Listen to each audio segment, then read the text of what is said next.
আমাদের ভয় নাই। আরে আমরা কিসের ভয় খাবো? আল্লাহ রাব্বুল আলামিন বলেছেন লা তাহজান, মুমিনরা ভয় খাইতে পারে না। কথা বলেন ঠিক কিনা? তোমরা বিগত দিনে যেভাবে জবান বন্ধ করে রেখেছো, কোরআনের কথা বলতে দাও নাই, কোরআনের মাহফিলে 140 জারি করেছো, কিন্তু আল্লাহ রাব্বুল আলামিন সহ্য করে নাই, পতন ঘটিয়েছে। কথা বলেন ঠিক কিনা? সেই দিন আর নাই। মুসলমান সজাগ হয়ে যান, সেই দিন আর নাই। আরে আমরা শুধুমাত্র চেয়েছি আপনি পদত্যাগ করবেন। আল্লাহ কয় আরে এইটা দিলে হবো নাকি? যে জুলুম করছে দেশ ত্যাগ ছাড়া করে দিয়েছে। কথা বলেন ঠিক কিনা? চলবে চলবে চলবে।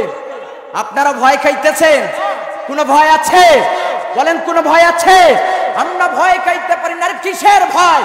যদি আমাদের দেশ নিয়ে চলতেছে টাল বাহানা, আমরা বলতে চাই আমাদের দেশের মানচিত্র নিয়ে তোমরা যে ষড়যন্ত্র করেছো, ও দিল্লি বাবুরা শুনে রাখো, আমরা যদি জাগ্রত হই দিল্লিও আমরা বিজয় করে নিব। কথা বলেন ঠিক কিনা? তোমরা দিল্লিতে বসে বলতেছো আমাদের দেশ নিব, দাদা বাবু আয় খালি তোর সাথে খেলা আছে। কথা বলেন ঠিক কিনা? হোকার সাংবাদিক ওইদিকে হোকারগিরি করে বেটা মলম বেছা, তুই আমার দেশ নিয়ে কথা বলস। কথা বলেন ঠিক কিনা? তোকে যদি আমাদের দেশের মানুষ পায় তোকে একদম সাইজ করে ছাড়বে। কথা বলেন ঠিক কিনা?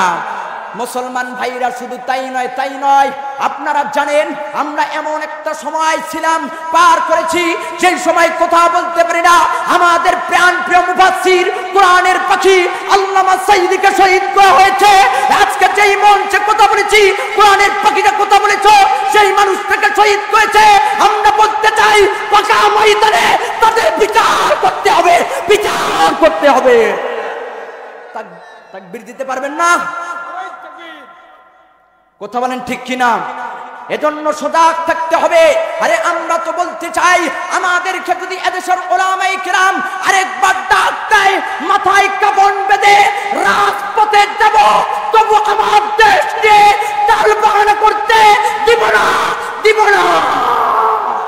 কথা বলেন ঠিক কিনা? ভাইরা আমার, শুধু তাই নয়, আমরা এখন জাগ্রত হয়েছি। কথা বলেন ঠিক কিনা? কথা বলেন ঠিক কিনা? ওরে দিল্লি বুবুর মামা বাড়ি, ওরে সেটাই বুবু দিছে পারি,